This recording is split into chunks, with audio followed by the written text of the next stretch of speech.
Yes 100 शत प्रति minute dictation start होगी 5 सेकंड बाद। Yes start. इससे पहले विकास के जितने कार्यक्रम होते थे हम किया करते थे, रोजगार योजना के होते थे, लेकिन पहली बार ऐसे लोगों के लिए जो इन कार्यक्रमों के अंतर्गत नहीं आते, उनके लिए एक विशेष व्यवस्था की जा रही है। यह दूसरी एक योजना है जिसको आप जानते हैं, कई सालों से चल रही है, इंदिरा आवास योजना, मकान बनाने की योजना। आपको पता होगा कि करीब 10 साल पहले यह योजना शुरू हुई थी। राजीव जी जब प्रधानमंत्री थे तब उसे शुरू किया गया था। गरीबी की रेखा के नीचे शेड्यूल्ड कास्ट, शेड्यूल्ड ट्राइब और ऐसे लोग जिनको बंधुआ जीवन से मुक्त करा दिया गया है, और फिर ऐसे लोग जो किसी बाढ़ जैसी घटनाओं के शिकार हुए हैं, जिनका मकान बह गया हो, ढह गया हो, जल गया हो, इन सब के लिए ये योजनाएं उपलब्ध है। पिछले 10 साल में कुल 18 लाख मकान बनाए गए, लेकिन अब एक साल में ही 10 लाख मकान बनाने हैं इंदिरा आवास योजना के तहत। इसके लिए 1000 करोड़ रुपया रखा गया है, प्रावधान किया गया है। आज भी मेरी इच्छा है कि इससे अधिक हो सकता है, लेकिन जितना हम कर सकते हैं उसके हिसाब से 10 लाख मकान बनाए जा रहे हैं। मुझे मालूम है कि लोगों का बड़ा उत्साह है इस कार्यक्रम में। इस योजना में बहुत से लोग और मांग कर रहे हैं। मैं सोचता हूँ और कोई गुंजाइश निकल आए। जो हमारा बजट था उसको इसमें हमने लगा दिया, लेकिन इसके अतिरिक्त हमें कुछ पैसा मिल सके, चाहे कर्ज ही क्यों न हो, तो हम और मकान बनाना चाहेंगे। लेकिन उसके लिए हम कोशिश कर रहे हैं। जब वह कामयाब होगी तो मैं आपको बता सकूंगा। यह एक दूसरी योजना हुई। पैरा, इन सबके अलावा कुछ और कार्यक्रम है। इसकी पूरी तफसील मैं नहीं कहता कि आ चुकी है, लेकिन कई बातों में फैसले हो चुके हैं। इसको ग्रामीण ग्रुप इंश्योरेंस स्कीम कहते हैं। आपको पता है, एक व्यक्ति अपने जीवन का बीमा कराता है, वह पैसा दे सकता है, किस्त दे सकता है, लेकिन हमारे देश में करोड़ों लोग ऐसे हैं जो किस्त नहीं दे सकते। लेकिन पहली बार इस योजना को हम गाँवों में ले जा रहे हैं, और उनके लिए जो गरीबी की रेखा के नीचे हैं 5000 से शुरू करेंगे। बीमा और उसका प्रीमियम कितना देना पड़ेगा उसका हिसाब भी मैंने अभी देखा है। 1 महीने में 3 रुपये देने पड़ेंगे। अगर उसकी मृत्यु हो जाए तो उसके परिवार को 5000 रुपया मिल सकता है। इस प्रकार का कुछ हिसाब लगाया गया है। पैरा, मुझे हाल ही में बम्बई की घटनाओं के विषय में बताया गया था कि 1 महीने में हमने करीब 20-30 लाख डॉलर के बराबर नुकसान उठाया है। इस तरह के आघात हम सह नहीं सकते। यह उन लोगों का मत है जिन्होंने इस बात की गणना की है। हो सकता है कि यह नुकसान इससे भी ज़्यादा हो, परंतु यह इससे कम नहीं हो सकता। ऐसी ही घटनाएं जारी नहीं रहने दी जा सकती। समाज के इस असमंजस को समाप्त करना होगा, और हिंसा का उन्मूलन करने हेतु हमें सभी आवश्यक दोष निवारकों को कार्यरत करना होगा। हिंसा चाहे बाहरी कारणों से हो अथवा स्वदेशी, इसके निवारण के लिए हमें साथ मिलकर काम करना होगा, क्योंकि बम्बई जैसी जगह में ऐसी घटनाएं संपूर्ण देश की अर्थव्यवस्था पर असर करती है तथा इसे शत-विकसित करने की क्षमता रखती है। पैरा। अतः मैं देश के सभी बुद्धिजीवियों एवं विचारकों का आह्वान करता हूँ कि वे सामाजिक सामंजस्य एवं स्थिरता की तत्काल बहाली हेतु कार्य करें, ताकि हम अपने कार्यक्रम को आगे बढ़ा सके। यही समय की मांग है। पैरा।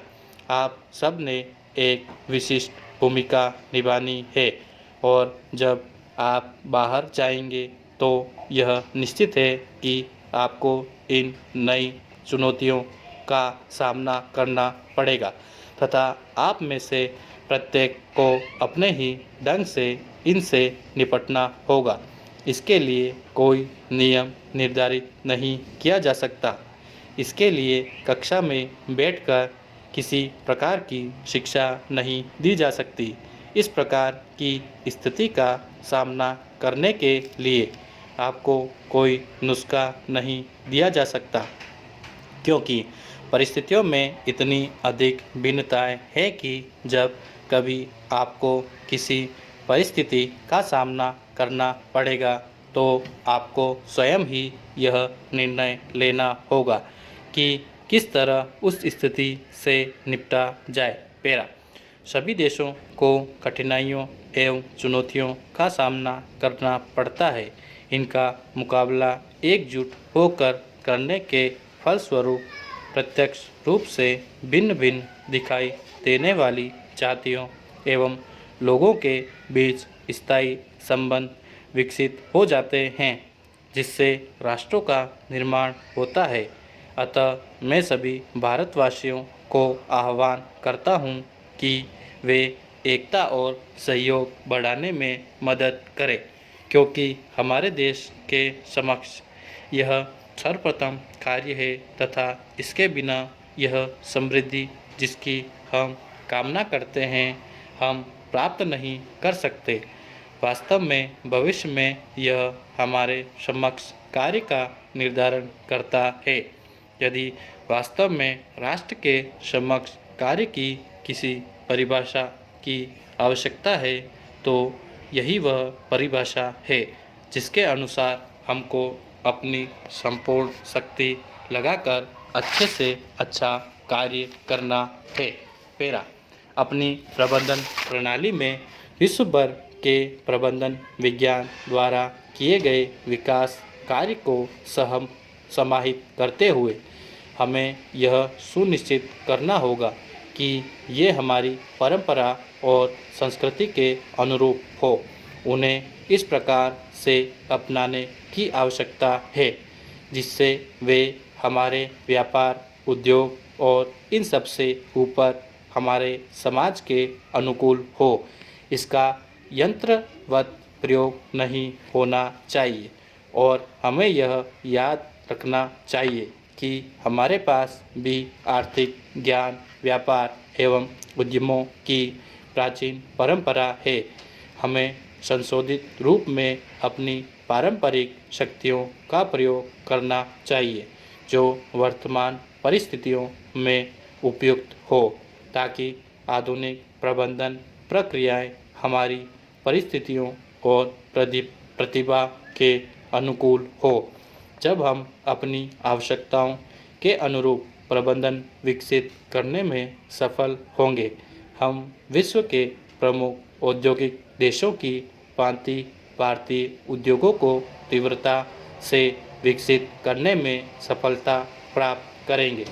विगत कुछ वर्षों से अंतर्राष्ट्रीय राजनीतिक और आर्थिक क्षेत्र में व्यापक परिवर्तन हो रहे हैं।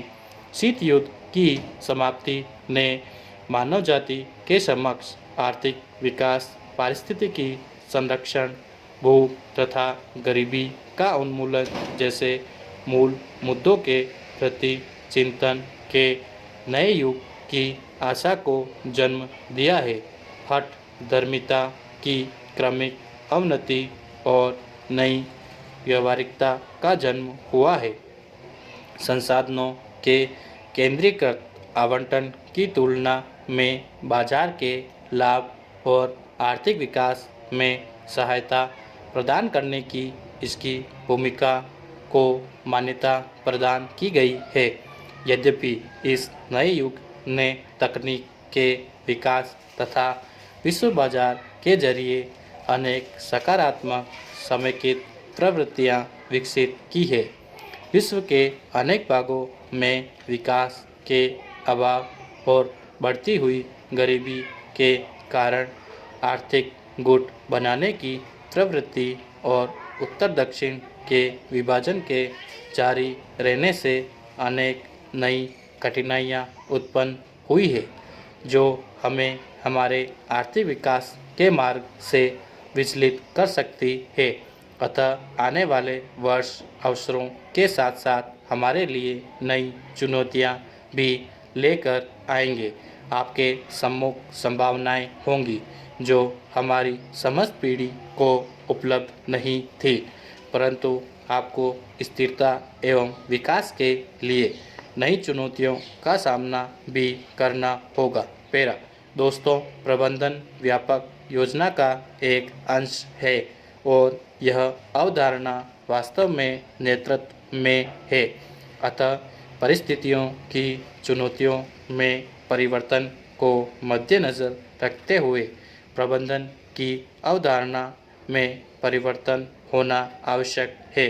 प्रबंधन एक गतिशील अवधारणा है और इसे ऐसे व्यक्तित्व का निर्माण करना चाहिए जो लीक की पीठ पर चलने की बजाय नए विचारों को जन्म देने, उन्हें योजना का स्वरूप देने और पहल करने में सक्षम हो। Thank you.